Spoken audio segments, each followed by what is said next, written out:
So the talk today, BTV-TNF.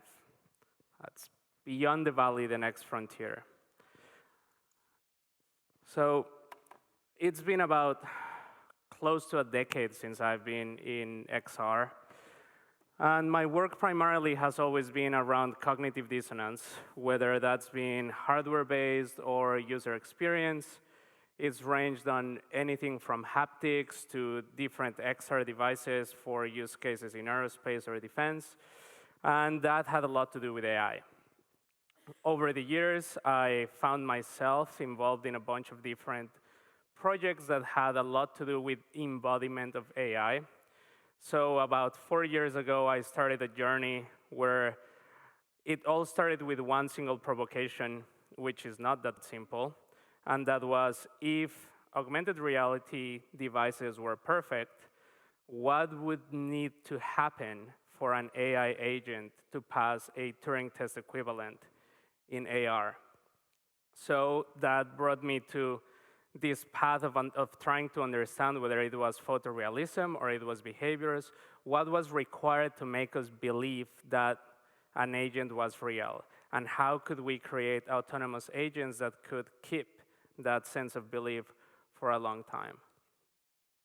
So beyond the valley, these past few years, we've had amazing advancements in AI, from generative models based on transformers, from everything that has to do with scripting and things like GPT-3 to now things like Midjourney and DALL-E that allows us to create images on the fly, but also we've had great advancements on photorealism.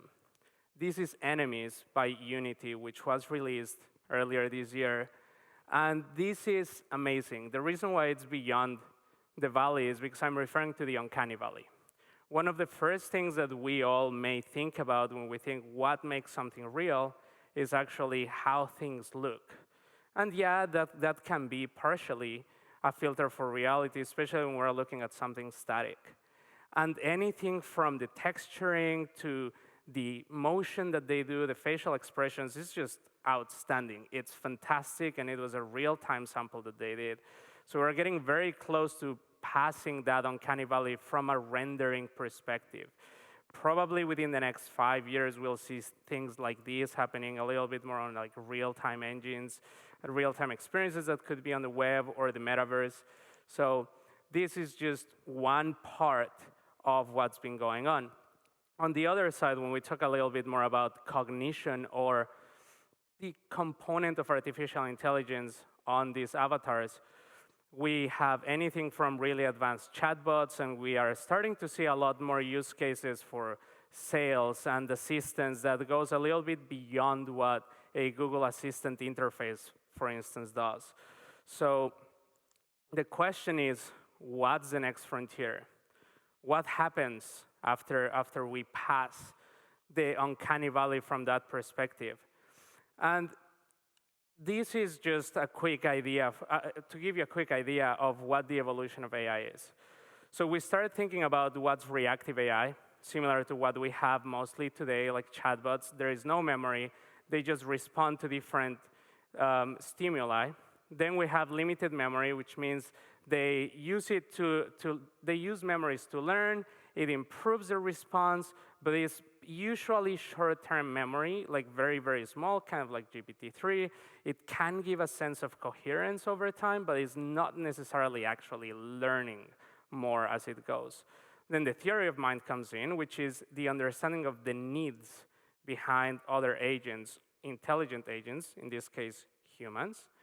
And for this, it starts to get really tricky, because for this, we require the understanding of common sense, internal states of affect, how do people feel, and one of the most complex parts is, can an agent understand human feelings and how this affects their needs without themselves having an effective system?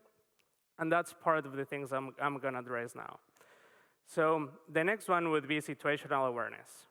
This is real-time behavioral responses to changes. Just like the way you may sit differently when you are tired, the way you may jump because you saw something that scares you, and then it changes the behaviors that you have, and it subsequently puts you in a state that affects your next possible choices for any given decision. And last is the most complex one, which is self-awareness. And this is probably something similar what a lot of people refer to as general artificial intelligence, which is a term that I try to stay far away from because there is no such thing as generalizing. A cat is more intelligent than the majority of AI today in the great scheme of things. But this is more about human-like intelligence that has self-awareness, that it can have a sense of reflection for its decisions. So with all of this, what does the future of AI look like? What do we need to create for AI to be deeper, more complex? This is a very diluted, because as Monique said, we don't have a lot of time each speaker, version of it. And it starts with a few components, but mostly, at least my work, has a lot to do with emotions and the affective states. Why? Because that drives a very important component of us humans and mammals and basically smart living creatures, which is episodic memory. Episodic memory are all of those memories that we reflect as our own memories. Semantic memory is more, Paris is the capital of France, whereas an episodic memory is, I don't like dogs because I got bit by a dog when I was a kid, which can influence my behavior and can influence how I interact with my environment, how I interact with other agents. We obviously have the more conventional, advanced component, which is natural language understanding and speech. We see it a lot today with GPT-3 being synthesized onto speech and then using automatic facial motion drivers to get a sense of an avatar talking to you, which is amazing and really, really cool. But then there is this other component, which is really important and it's really complex, which is multimodal perception. Last year, there was a paper by MIT, One Model to Rule Them All, I believe is the name. I may be butchering it a little bit. The whole sense here is we humans are multimodal by nature. We have 5 senses, and we use them constantly to create memories, specifically episodic memories. The more valence there is in emotion and the more modalities that engage during an experience, it's the deeper the emotion and the deeper the memory that actually stays, and that can have a much wider impact on the behavior that we see as we grow up. So lacking multimodality, specifically in agents that are trying to mimic a sense of human behavior, it's quite complex because it creates impediments such as understanding affective states. The current state of affective computing is quite simple. You have 62 facial tracking points. If it believes you're smiling, it says you're happy. There are funny videos where people are actually really pissed off, angry, but they have this natural reaction of, oh, kind of smiling. And then the system says, you're happy. That's not cool. And if you think about the edge cases where it gets unethical, it could be a bad result from that.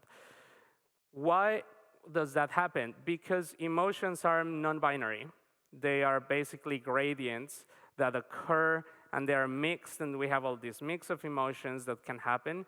So we require valence, and we humans interpret it through a bunch of visual cues, body language, the valence in our speech. But without multimodality, that's extremely hard to get, especially because of the affordances that we technologists and designers and AI engineers have, which is bringing it down to 62 points, something that can go real time, because that's what we want. Nobody wants to be waiting for their assistant for 10 minutes to reply a simple question. But getting all of this stacked is a dream, but it's very complex. Midbrain. So, as I said, I started all of this in 2018, And first, it started with a group of friends from LA, different walks in life, ICT, animators, neuroscientists, and it started with actually what we were calling LUCA Labs, which stood for a Last Universal Common Ancestor for AI, right? So we wanted to give birth to like the genesis of what would become the ultimate AI. We were silly to think that we could. But over the years, it turned into Midbrain. And the reason why this name is because in the past 30 years, all of the advancements we've seen in AI have been very much centered towards the executive function, AKA the consciousness. It's hard to believe that everything we decide is done purely by the conscious. There is a lot of decision-making happening at a subconscious level. So we started to look at what are the things that we can do that mimic more of those components that actually drive a lot of behavior that is in parallel, and how does that impact our design decisions when we do AI. So we started to look at different components, like the ones we talked about, from a neuroscience perspective, like episodic memory, like affective states. But then we started to come to the realization that there were a lot of components in AI that weren't where they needed to be, such as deep learning with annotated data, right? We don't necessarily need annotated data as humans, but over the years, we've seen things like zero-shot learning come to place, and things like transformers and use of attention-based mechanics for AI, which help a lot. So that's a great path to follow. This is one of the things that we worked on about a year and a half ago.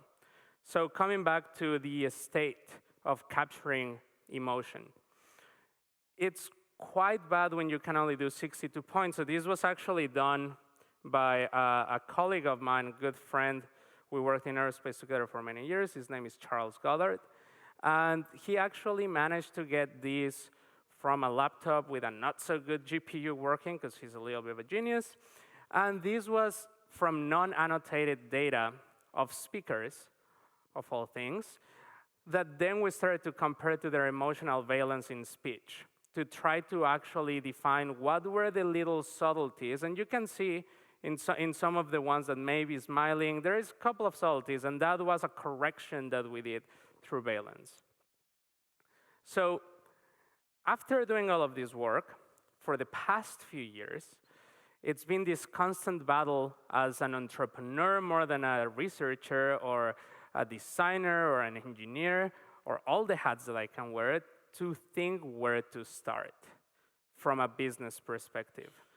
I don't know how many of you know this, but things like OpenAI take about $40 million to train and a lot of money down the drain, which is not easy for every other startup to do. And I think this is one of the hardest things for anyone who is in the industry of virtual beings and wants to do something autonomous is where to start from.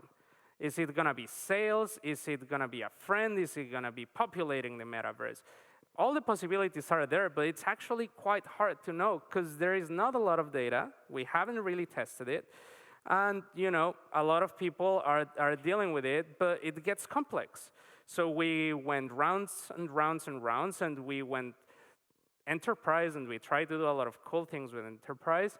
We tried to think about cars and how there could be a personality for cars, and how would you embody the personality and the essence of a company to be used as a marketing tool, to be used as a sales assistant, to give personalization for a car. Because if we get these things right, it's not just about really cool AI that feels more natural, but also that understands us better, which means it can actually help personalize things and get us out of this cycle of fast food technology that we live in, where there is personalization. But that just means you fit into a demographic and you get segmented into a bunch. So the thing we started to look into was, what if we go more into art and entertainment? What if we just try to make it fun? And we got to a really interesting place, persona building. Timmy talked yesterday about what he's been working with in terms of world building with Alex McDowell, and I had the chance to have a couple of collaborations with Experimental this year. And after looking at their specific process, I started to think, well, if there is a way to do world building, can we actually do a persona building exercise to start to derive all of these components? And it was a bit of digging from psychology and back to neuroscience and obviously AI, but leaving AI a little bit on the side for now.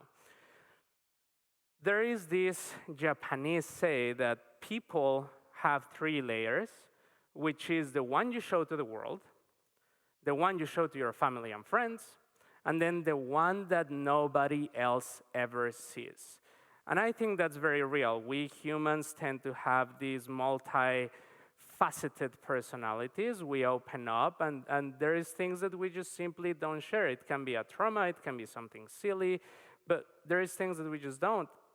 And I added one more layer, which is at the very center of it, it's this core layer, and that's thinking more about the unconscious and what we may be getting from genetics passed on, and what we may learn very, very early on that we cannot rationalize. So thinking about how this is built from a data set perspective to have an agent be able to pull from this script, if you may, and be able to define when it wants to share a layer or information from one layer with one person or another, that's where it gets interesting, is why would it make that choice? Why would it go from just the world to family and friends with you? And that's an interesting thing. It's almost like now you need to make your AI like you, not the other way around. So to start on that, we looked at different models, and this is a very well-known psychological model for personalities, which is called the ocean model. Openness refers to basically how open you are to different things. Conscientiousness is basically how meticulous you are. Then you have extroversion, self-explanatory. Then you have agreeableness, how much you may agree or not agree when something is different from your schema of knowledge, so what you believe. And neuroticism is basically how rushed you can get when something happens that you don't like. These go from basically negative to positive, but this gives you a good place to start to define how an agent could react. Then we move on to basically the circle of emotions. This is the very first layer of it. There is a lot more. There's hundreds and hundreds of emotions categorized, but it's what would a character feel? Where do we put things? If they see a dog, is it anger? Is it fear? Is it love? Or are they surprised? But thinking about how we start to create these personalities is what actually makes it interesting. It's a new type of storytelling, a new type of creating something. So if we do that, does that mean that we actually have, successful avatar, successful virtual being? No. Still feels like that, kind of butchered, crappy. Sorry if someone is feeling queasy. I actually thought about it way, way too late to put something at the front. But then there is this other part, which is conditioned behaviors. And then we're back to the memories. Conditioned behaviors are just a mechanic that the brain has because the brain is lazy. So it just builds up on a behavior, and we tend to use it in a repeating manner. That's why we get addicted to social media or casinos, is low-effort functions that give us a lot of dopamine back. So how do we create these behaviors in an agent so that they can actually replicate it? Agents are a filter from world perspective to memory, right? So we need to create that personality that we talked about in the first 3 slides, which filters out what the experiences they're having into a memory. That memory becomes part of our past, which then becomes a filter for the decisions we do in the future. And then we get all this really complex version of it, which is how there are memories that are in the beginning of our development, in the middle, and then when we're adults. Because usually, in the beginning, we're careless, in the middle, we're reckless, and then we become hella boring. So we can't really do AI without that, because you need the recklessness. You need to do the stupid stuff. It makes for fun stories, but it also makes for good learnings, whether that's something that you shouldn't do or something that is novel and cool. And as children, we also learn a bunch of stuff, and we do a lot of silly mistakes that also make for hella fun stories. And we want that into all of our characters. So from this, we're going into this idea that is adaptive storytelling. And it came up with one thought. If Walt Disney started Disney today with AI and with all of the stuff that's happening and all of the generative media and social media, what would it be? So for us to explore this, we're starting with entertainment, just creating these characters. We're not really putting that much of a thought necessarily onto the visuals, but more onto what drives them.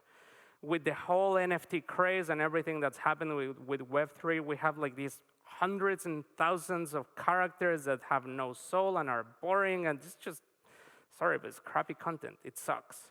It's becoming the 3D version of basically a lot of blogs in Medium that say the exact same freaking thing. I don't want that. So we started to look at these transmedia components. How do we do a pipeline that can actually work seamlessly through all of the mediums, but from an AI perspective? So how can we script something with a generative model that then goes into the actual frame of creating a story that we can actually have writers with? And finally, we're looking at creating these crazy worlds to test all of this.